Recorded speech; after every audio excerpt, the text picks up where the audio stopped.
कौशल के उस घने जंगल में उस रात जो हुआ वो पूरी दुनिया बदल देने वाला था। 999 उंगलियां और सिर्फ एक बाकी थी। रुक जा सन्यासी, आज तेरी ही उंगली मेरी 1000वीं उंगली बनेगी। आज काल भी तुझे मेरे हाथ से नहीं बचा सकता। और वो सन्यासी न रुका, न मुड़ा, न कांपा। अंगुलीमाल, मैं तो रुक गया हूँ, तुम कब रुकोगे? एक ही वाक्य और हत्यारे के पांव पत्थर हो गए। सोचिए, एक खूंखार हत्यारा जिसने 999 लोगों को मार दिया, वो एक निहत्थे सन्यासी के इन शब्दों को सुनकर पत्थर की तरह जम गया। आखिर बुद्ध ने ऐसा क्या देखा जो बाकी दुनिया को नहीं दिखा? चलिए जानते हैं इस बदलाव की पूरी कहानी। ये था कौशल राज्य, एक समय हंसता खेलता, अब मौत के डर से सिमटा हुआ। उस जंगल में जो गया वो लौट कर नहीं आया। अंगुलीमाल, जिसका अर्थ है उंगलियों की माला पहनने वाला, उसने पूरे राज्य में आतंक मचा रखा था। बस एक आखिरी शिकार बचा था और तभी उस जंगल की ओर बढ़े महात्मा बुद्ध। स्वामी, वहाँ मौत खड़ी है। स्वामी, वहाँ मौत खड़ी है। जहाँ मृत्यु खड़ी है वहीं तो जाना है। अंगुलीमाल ने हजारों लोगों को भागते देखा था, पर ये सन्यासी रुका नहीं था, डरा नहीं था। तुम चल रहे हो और कहते हो कि रुक गए हो। क्या मजाक है ये? अंगुलीमाल, मैंने हिंसा त्याग दी है, इसलिए मेरा मन स्थिर है, लेकिन तुम्हारा मन नफरत और खून की प्यास में दौड़ रहा है। तुम ये पाप किसके लिए कर रहे हो? अपने परिवार के लिए, उनके भरण पोषण के लिए मैं सब करता हूँ। तो जाओ और पूछो अपने परिवार से, क्या वे इस घोर पाप की सजा में तुम्हारे हिस्सेदार बनेंगे? क्या सच में कोई नहीं होगा मेरे साथ? माँ,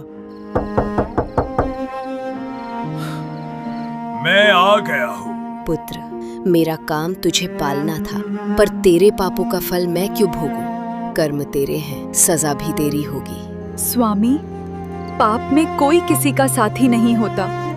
नरक की आग में आप अकेले ही जलेंगे। अंगुलीमाल का दिल टूट गया।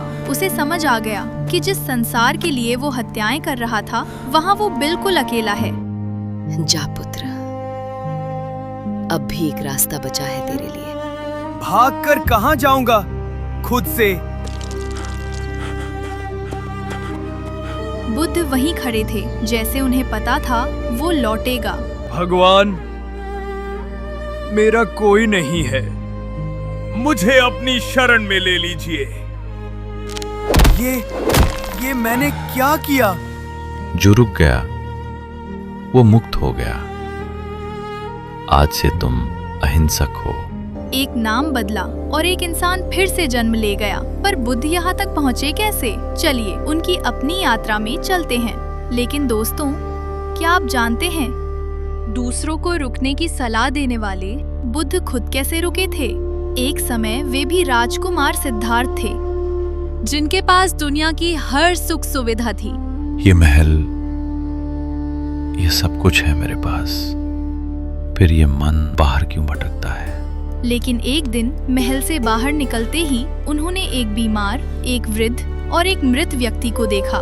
इन दृश्यों ने उन्हें झंझोर दिया। उन्हें एहसास हुआ कि संसार दुखों से भरा है। जब तक दुख का कारण नहीं जानूंगा तब तक लौटना नहीं। स्वामी, ये ग्रहण कीजिए। शरीर को मारकर मन नहीं जीता जाता। गया के पीपल वृक्ष के नीचे सिद्धार्थ ने मन की दौड़ रोकी और बुद्ध बन गए। लेकिन दोस्तों, क्या आपने कभी सोचा है कि भगवान बुद्ध की मूर्तियों और चित्रों में उनके सिर पर जो घुंघराले बाल दिखते हैं, कहते हैं वे बाल नहीं बल्कि 108 घोंघे हैं। राजमहल छोड़ने के बाद सिद्धार्थ ने अपना सिर मुंडवा लिया था। एक दोपहर जब वे आत्मज्ञान की खोज में गहरे ध्यान में लीन थे, तब सूरज की तपिश बहुत बढ़ गई। सिद्धार्थ का मुंडा हुआ सिर गर्मी से जलने लगा। प्रेम और सेवा किसी को समझाई नहीं जाती, वो बस हो जाती है।